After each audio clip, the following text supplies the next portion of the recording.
Hello to all. Good morning, good afternoon, good evening po sa ating lahat around the world. Nandito na naman ang inyong probinsyanang kusinira. Ito pala karami ang 15 pesos nga malunggay. Dahil ito lang po ang pinakamurang isda, kaya ito na lang ang binili ko. Kalahating kilo po ito at pinahiwa ko ng ganito. Idadaing ko po ito at isasahog ko po sa gulay yung iba. Kaya lang po, preparituhin ko muna bago ko po ilalagay sa gulay at may konting kalabasa din po akong nabili. Pagkatapos po magluto ay dumiretso po kami dito ng aking sugar daddy. Kukuha po kami ng BIR. Ang haba po ng pila, pero okay lang po, antay-antay lang muna. Parang date na po sa amin ito. Kasi ngayon lang po kami magkasamang dalawa. Dahil puro busy. At ngayon lang po ang wala siyang pasok. Dahil po wala pa po akong ID, kaya sabi niya sasamahan na lang daw po niya ako. Dahil po wala po siyang pasok sa trabaho. At mahirap po mag-commute. Matraffic po. Sa wakas tinawag na po yung number namin at dito na po kami sa loob. Dahil kanina pa po kami naghihintay sa labas. At nagmadali din po kami kasi may pasok pa po yung anak ko. Kaya ayun si Sugar Daddy nagkabakang na.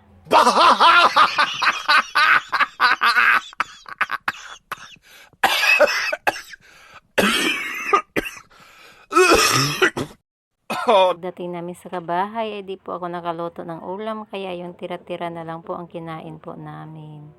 Dahil gutom na po kami.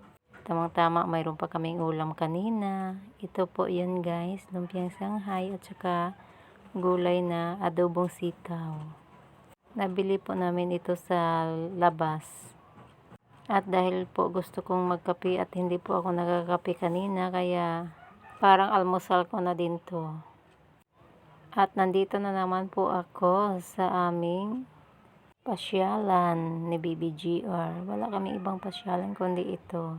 Minsan lang po kami nakagala sa SM. Kasi magastos po doon pag gumala.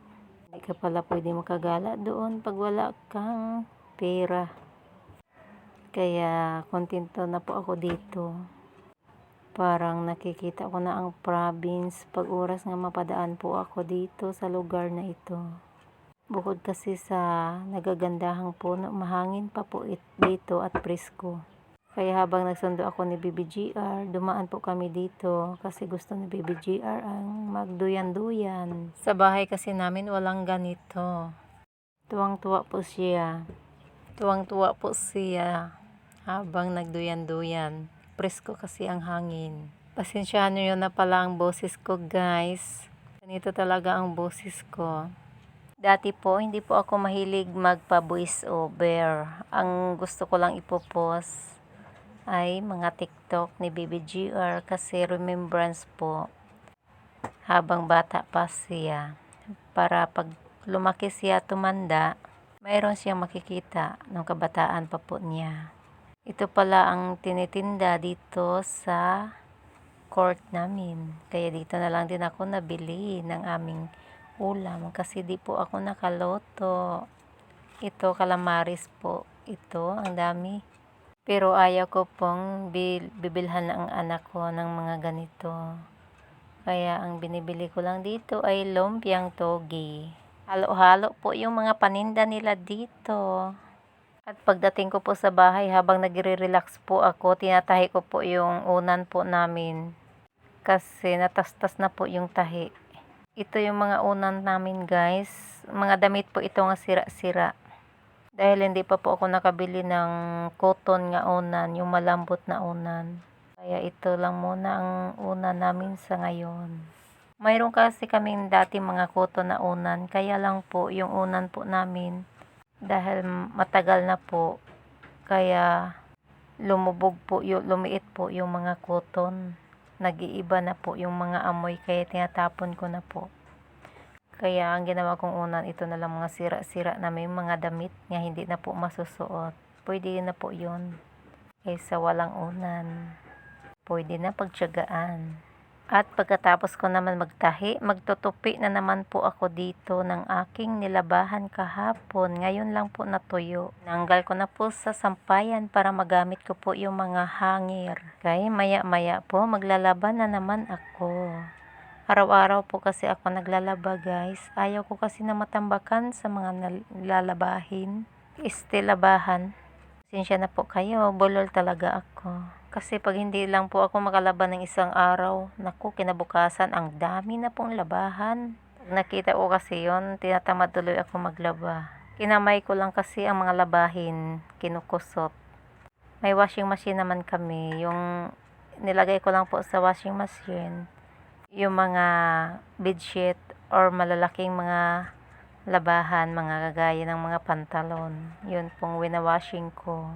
Yung mga maliliit po at puti nga t-shirt, kinakamay ko po yun para maayos ang pagkalaba, lalo na po yung mga uniform po sa mga bata. Ang hirap talaga pag buhay nanay. Tapos kung mag-away sa asawa, sabihin sa asawa, wala ka namang ginagawa kasi nasa bahay ka lang. Hindi niya alam, mas marami ang ginagawa natin, mga nanay. Okay nga sila, isang trabaho lang ginagawa nila. Sa atin, ang dami. Mag-alaga ng mga bata, maglinis, magluto pa ng ulam. Hindi na nga natin asikaso ang ating mga sarili. Dahil ang mga gawaing bahay ang inuuna natin. Kaya saludo ako sa mga nanay na iba. Or sa mga nanay nga sinasabay, nagtatrabaho sila at nag-asikaso sa mga pamilya. Bilang nanay, lagi tayo nagmamadali sa ating mga ginagawa para matapos na. Kasi hindi lang isa lang trabaho natin. Atin lahat. Dito sa bahay. Tapos na pala ako magtupi. Ito yung mga natupi ko. Pagkatapos kong nagtupi, nagugutom ako. Kaya, hindi naman puro trabaho lang tayo. Pagdating po sa katawan natin ay kakain po tayo pag oras ng gugutom po tayo. Kasi mahirap na po magkasakit. Kagaya sa ating mga nanay, wala pong magulang natin nga nag-aalaga tuwing magkakasakit po tayo. Kaya dapat alagaan din po natin ang ating mga sarili. Ito palang ulam ko guys, lumpia. Nakalimutan ko pala dito magsuklay, ang gulo-gulo ng buhok ko. Pero mamaya na po ako magsuklay, kakain muna ako kaya nagugutom na talaga ako. Kagaya sa akin nga may ulcer, hindi po ako magpapalipas ng gutom. Kasi mahirap na. Tayo po ang kawawa. Kasi pag oras na nagkasakit tayo, wala pong mag-aalaga sa atin. Kagaya ko, yung mga magulang ko po nasa province. Kwento ko pala sa inyo ang buhay ko, ang karanasan ko po dito sa Manila.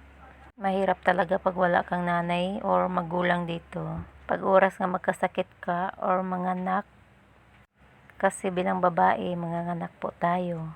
Buti kung may asawa kang alagaan ka. Kung ang asawa mo ay pabaya din sa'yo, naku, yun ang kawawa. Naalala ko talaga nung nanganak po ako sa aking bunso. Ako lang talaga sa ospital. Flex ko po sa inyo ng aking nabiling lumpia. Inaamoy ko po dito, parang medyo panis na po ang nasa loob. Kaya mahirap talaga pag binibili mo lang ang ulam. Maganda kung ikaw magluto. Dahil po hindi ako nakagluto ngayon, kaya bumibili po ako ng ulam. At nagugutom na din po ako, kaya pwede na po itong pagtiyagaan. Yung balat lang naman ang kinakain ko dito. Yung laman po ay hindi ko na lang kakainin. At ayaw kong pakainin ang mga anak ko dito. Kaya itatapon ko na lang po ang laman. Baka siguro kahapon pa to at ininit-init na lang po nila. Hindi po nila napansin niya, panis na pala ang nasa loob. Pero okay lang po, crispy naman ang balat niya.